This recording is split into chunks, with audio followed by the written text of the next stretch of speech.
President Erdenet Buyout calls on Parliament to declare a state of emergency for health crisis.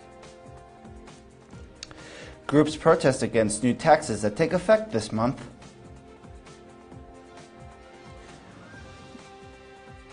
Mongolian government announces it will purchase 49% shareholding in Erdenet after losing court case. And the Mongolian baby rings in the new year as Australia's firstborn in 2018. Thank you for being here with us tonight. Our first story.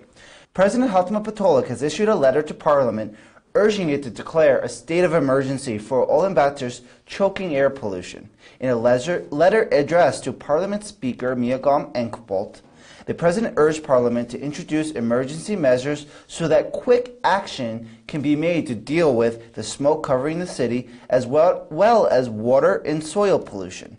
The smoke that comes from Ulaanbaatar's Ger district, where traditional Ger homes burn coal for warmth, is the cause of lung and cardiac ailments, especially for the very young and old.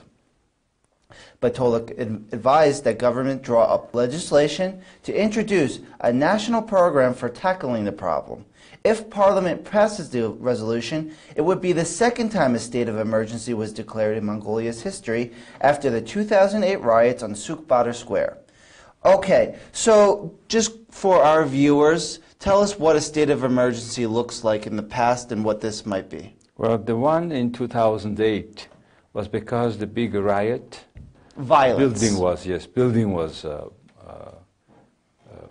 on fire, and the 5 victims happened that night. And at the end, to the night, they have announced the state of emergency, first time in history, which what we saw was there were tanks in the streets.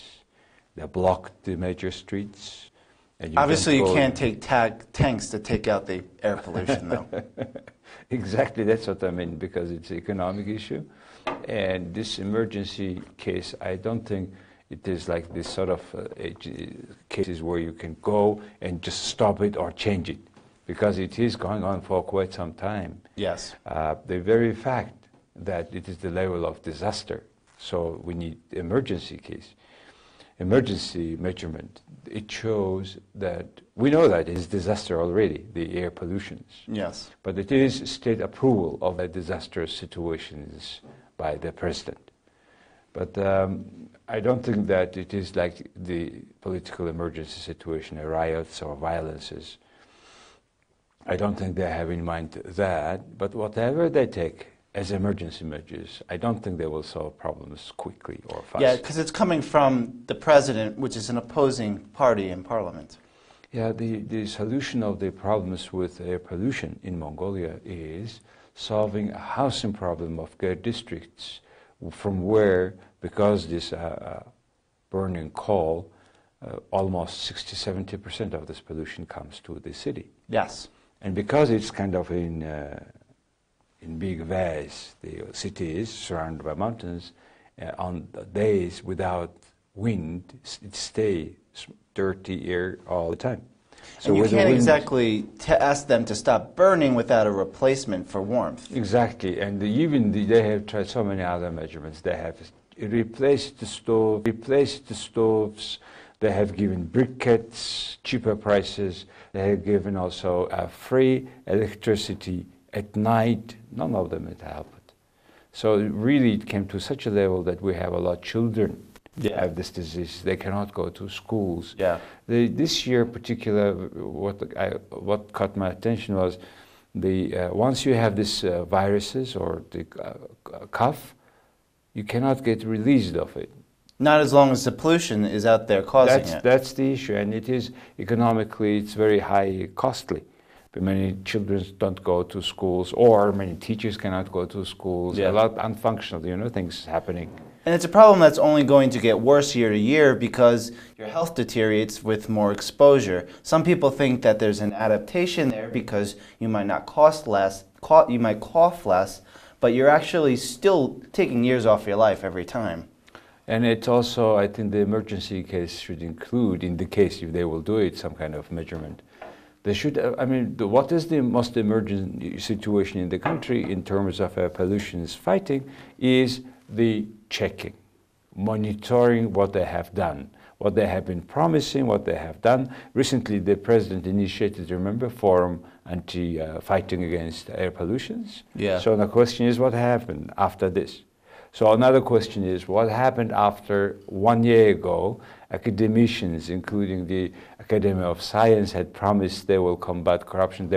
Mongolian scientists will find a way, better, efficient way to find the air pollutions. Yeah. Where is that? Yeah. Where are they? We don't know where are they. We know the smoke is here. So, I think definitely the president's going to have a hard time getting Parliament to pass a state of emergency. But as an outsider, he is sort of in an independent position. So what I would like is perhaps if he did regularly a sort of State of the Union, doing just what you said. What has government done and what can be done better? And really hit home that this doesn't have to have attention only some of the time. It needs attention all of the time, as long as it's making our children and old people sick. I would also urge the president and his office to consider monitoring what had happened exactly with all promises, and to find out why it's not happened, for example, why there is no effective result of all these things. So they should make proper analysis, and they should hold responsible people who have mismanaged our funds. Yeah. Total 300 billion, 2 weeks or so was spent for this money, for this fighting with no result. And very quickly, even if it might not be a likely case, how last time was a state of emergency resolved and things went back to normal? Well, they just after a few days, 3 days or so, they just stopped it. Okay. And the normal life had spent. What there was that you couldn't go to certain directions at night. The sort of things were there, and I think. Because that transition is important, because when there's so much more power brought into the executive, there's always a concern, will they be able to return to normal life? And Mongolia has proven that it can do this. My concern is if they do this sort of formalities, they will do it very exaggerated, pompous form, everything. They may stop some main streets at night, and which will make our life even more difficult with after this traffic jam now in the country. And I don't know once these bureaucrats will start this sort of measurement, how long it will go on. And I think it will make slow our daily life in the city. Yeah. We're going to move on to our next story of the evening.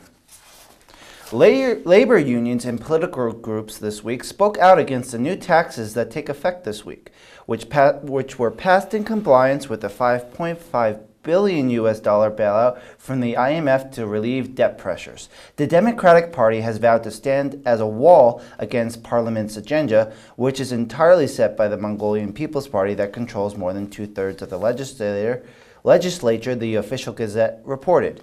Meanwhile, the head of labor unions for Erdenet Mining Corporation and rail workers have both held press conferences to voice their opposition to the taxes in relation to their members. The new taxes include a 10 to 25 progressive tax on income with 3 tax brackets set, and higher social insurance and retirement payments. Foreign workers will also see their taxes raised to 20% from 10%. So, at this stage, is there actually any likelihood that these tax hikes and new taxes can be reversed? It can be reversed, I believe, but for that they need to reconvene again the parliament. They need to but for that they need to still make negotiations or talk to IMF once it is a part of conditions. Yes, of IMF. Because they've already agreed to maintain these. In the second part of the January, the next group of this Article 4, so-called inspection of trip of IMF is going to happen here, and certainly they will bring to the table this issue, and I think from IMF side it should not be big obstacles to stop it, to reverse that law, because actually the local IMF representative Mr. Sacker told that it wasn't initially the conditions of IMF side. It looks like it was from the Mongolian side. Now IMF in a situation where they are trying to justify why we have this progressive tax be implemented, you know. And IMF people should not think Mongolia like or America high-income country. When we talk about high income, we talk about only $600 per month income of somebody, and to tax it more than twice than before.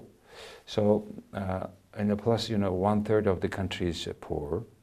Okay, 30% poor. But the lowest will be unchanged, the lowest earning. They will remain at 10%. For the lowest earning, yes. But however, I'm trying to tell you that 30% of the country poor. Okay? Yes. They're poor. Another 50%, almost half of the country, is just covering their cost. Yes. Of living. Okay? And a lot of these people are the ones that are seeing tax hikes because they make, I believe, 1.5 for 20% or 2.5 million. 1.5 million for 20%, 3 million, 25%. But those who is, I mean, 15%, the people will suffer from this changes. Not even this 50%, but 15%. So I'm saying that 30% poor, 50% just meets the ends. Yes. The another 15% just have a little bit over income than their costs, living expenses. So those people, but however, these are the backbones of the economy. Those people are creating values in the economy. Those people, some of them are creating businesses. And one thing, I am completely against this progressive tax because, say, if you have 100 million Tugriks income, 10%, 10 million Tugriks you pay anyway to the taxes. If you have 1 million, you pay only 100,000 Tugriks. So now compare 100,000 Tugriks and 10 million Tugriks. The higher income people pay proportionally high price anyway if it is the same rate. Why you should have a completely progressive rate, which is it is a quite socialistic concept that somehow, I don't know somehow why this IMF is supporting. Because we need private sector dominant economy. And you cannot tax too much private sector or a little bit over extra income of the people if you want to have a vibrant economy. And this economy will stay always dependent on the IMF bailout in this way. So they are discouraging private sector to do the business. So probably, as you said, there are particular mining, large companies, employees are against that tax. And I think it looks in the way that this People's Party, for their own interests to be re-elected, looks like they most probably reverse the tax. I want to get real quick on the foreign workers tax because they also already contribute a great deal. They pay 2 times minimum wage monthly to maintain their worker visa. Now they're with this adjustment, they're asked to pay even more. Do you think this is going to be bad for attracting talented foreign workforce to Mongolia? We should make always difference in between talented foreign workers and just the blue-collar foreign workers. And that's, we should have a little bit make a difference on that. Mongolia, you know, we are only 3 million people. We need more workforces. And very surprisingly, out of this 3 million, we have 1 million labor, total capacity of labor, and out of them 100,000 are abroad. So a very strange situation. People, Mongolians living abroad for jobs to find, and we need also foreigners to replace. And we need to pay them higher. So this tax doesn't help. Doesn't help. Okay, we're going on to our third. The government has announced plans to buy the 49% shareholding in Erdenet Mining Corporation and Mongol Rosvetsmet. How did I say that? Mongol Rosvetsmet. That's held by Mongolian Copper Corporation, give the government 100% ownership of the mining units, News.mn reported. The announcement for the $400.3 million purchase, US dollars, follows the ruling by Supreme Court in December against the parliament's actions to nationalize the shareholding last year. However, the government said it would pay for it with loans instead of cash. Okay, Jargal, is this going to work? Is there any precedent? This is interesting questions because on one side, the January 4th, government had made extraordinary meeting. Yeah. where they made these decisions.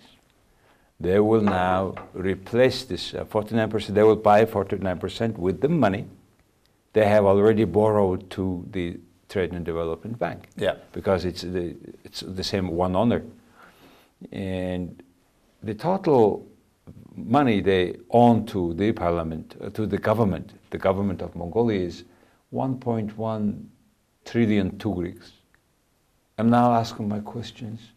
What the hell? Why whole government is giving so much money to this bank, the owner of the bank? And according to Zandeng Shatar, Mr. Zandeng Shatar, parliament member, just one deal, for example, they made the company, the TDB related owner, the guy, they made a concession agreement for reconstructing Tarkhang metallurgy factory and 34 kilometer railways and 100 kilometer auto road. For that, they agreed they will make concessions, signed, but then suddenly they converted into that concession agreement into a money that government will pay them, and they will build it and use it. Who made it? This converting that contract concession into this kind of build and operate contract. Why? And they got from the government turned out 240 billion tugriks for that. So this and that, so many money, the Chinggis bond money, development bank money are now in the account of the Trade and Development Bank, and the government now finally decided to, it's called repurchase the shares, and in this way, basically, the government just taking the 49% of Erdenet is just giving them the money they are supposed to pay the government. But this is just what is going on the surface. What is under the ground, under the water? This is a lot of things, questions. I mean, who changed this contract? Why we are so dependent on one bank? Why this bank-related owners, bank owners, on so many projects, only they are winning? And they don't, the current politicians, they don't go to the deep of the iceberg because they are connected with these deals, either Democratic Party or People's Party. Yeah. So they want to do everything very safely, clearly, legally, but it is very hard. Why? Because Mongolians, ordinary Mongolians, think that if TGB bought 49% with our public money, and then the question is, whose property is what you bought? Yeah. Forget the Internet, Russia, whatever. Just how you come, you borrow my money, you bought something, and now you're declaring that thing is yours. And I'm asking, give me my money. And then now you have to you trade off. Either you give this 49% or you give me back my money. And this is the questions that people want to be convinced that the government is fair and they are dealing with our property, public property, properly. One thing. The other thing was, what happened was the state registration have immediately given the certificate of ownership of 49% just a few days before the new year to the Mongolian Copper Corporations. And now the question is, the government as a whole, institutions, several institutions, one works in that direction, the whole government works in other directions, and there is a certain way no coordination of government agencies' activities, which shows the governance is very poor, slow, not professional, and also it shows many things are, the rule of law does not exist in this country. That's how you see. So the last court case nearly went to arbitration. Do you think that's a risk again this time? They may go to London arbitration if that's the agreement, but that arbitration agreement is but the government who is dealing with. So with the government, I don't know what kind of agreements in between them. Yeah. I think in the case they go to London arbitration somehow, if it is the contract provides that, the government then also have a full right to go with the same arguments that you used public money, give our money back, or that share. So perhaps an international venue might be I the think best it will way be, for the government to even win this. Yeah, I think it is. It will cost just a lot of money and nothing. Yeah, and think about Han Resources, where it was dragged on for so long, and then eventually came to Mongolia paying tens of millions of dollars. Yep, instead of 370 or so million US dollars. Yeah, it was below 100 million, Yes. as I recall. So, however, this case clearly shows that how weak the governance in this country, public governance, how much we need transparency, and how much our politicians on two fronts, from two political parties, are involved in this deal. So hopefully this year will be the end of this deal, and things will be solved fairly, in particular fairly for Mongolians, ordinary Mongolians. Okay, moving on to our fourth story of the evening. A Mongolian baby was Australia's firstborn child for 2018, News.mn reported. Mongolian mother Ian Sanzai gave birth to her son in Sydney at 1:20 a.m. New Year's Day. So this is kind of more of trivia than news, but it does bring up a point that I've noticed. Mongolians take firstborns pretty seriously. The 3 millionth baby was awarded a free home, for example. Can you give, for our foreign audience, some sort of cultural explanation for what's going on here? Well, we are nomads. We always welcome the increase of families, members. In particular, whole country, we are welcoming more and more children because this is the most scarcely populated country in the world. 3 million people for 1.5 million square kilometer territory. It's for 1 square kilometer, only 2% belongs to that size of size. So we always welcome more Mongolians, and it was interesting. But that young Mongolians probably will be Australian citizen. Yes. And it comes with my thought always. I think now we are more Mongolians are.